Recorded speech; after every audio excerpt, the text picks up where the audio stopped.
দর্শক, আজকে বৃহস্পতিবার দিন। এই দিনে একবার এই দোয়াটা যদি পাঠ করতে পারেন, আপনি নিষ্পাপ না হয়ে থাকতে পারবেন না। আপনার গুনাহ আপনার অজান্তেই ক্ষমা হয়ে যাবে। আপনি জানতেও পারবেন না যে কেমনে কিভাবে এত সহজে আমার গুনাহগুলো ক্ষমা হয়ে গেল। আপনি একদম যে আজকে জন্ম নিয়েছে যে বাচ্চাটা, বাবুটা, ওই বাবুর মতো হয়ে যাবেন। মানে আপনার গুনাহ আপনি পরকালে অবাক হয়ে যাবেন যে আমি নামাজ পড়লাম না, রোজা রাখলাম না, মাঝে মধ্যে বিড়ি সিগারেট খেয়েছি, মদ খেয়েছি, এই সেই কত প্রকার মিথ্যা, হিংসা, অহংকারের গুনাহ করেছি। আজকে আমার গুনাহ কই, আমার গুনাহ কই?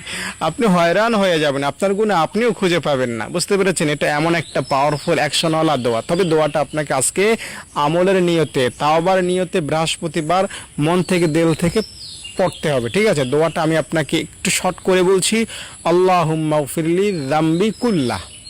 আমি আবারও বলছি, আল্লাহুম্মা গফিরলি যামবি কুল্লাহ। লাস্টে হা উচ্চারণ, কুল্লাহ অথবা কুল্লাহু এভাবে পড়বেন। আল্লাহুম্মা গফিরলি যামবি কুল্লাহ অথবা আল্লাহুম্মা গফিরলি যামবি কুল্লাহু।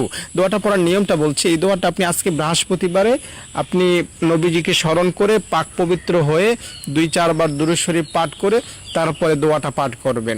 দোয়াটা পাঠ করে আল্লাহকে 3টা কথা বলবেন, আল্লাহ ভুল করেছে অতীতে, আমি এই জন্য মাপ চাই।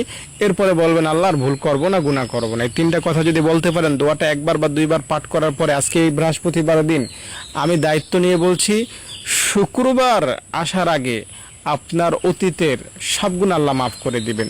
জানা অজানা, ছোট বড় সব গুনাহ আল্লাহ মাফ করে দিবেন। আপনি একদম বাবু হয়ে যাবেন, নিষ্পাপ শিশুর মতো হয়ে যাবেন। এটা আমি আল্লাহর নামের কসম করে বলছি। তাই কোনো প্রকার সন্দেহ সংশয় আমার কথার মধ্যে নাই। আপনিও সংশয় সন্দেহ দূর করে স্পষ্ট মনোভাব নিয়ে, ভরসা নিয়ে, আল্লাহ তাআলার উপর পূর্ণ তাওয়াক্কুল রেখে দোয়াটা পাঠ করবেন। আপনার গুনাহ ইনশাআল্লাহ মাফ হবে। আর মনের বাসনা পূরণের জন্য যদি পড়েন, তাহলে মনের আশাও পূরণ হবে। বিপদ থেকে বাঁচার জন্য দোয়াটা পড়লে বিপদও দূর হয়ে যাবে ইনশাআল্লাহ। যদি ভিডিওটি ভালো লাগে থাকে, লাইক না করে যাবেন না, কমেন্টে আমিন লিখে যাবেন।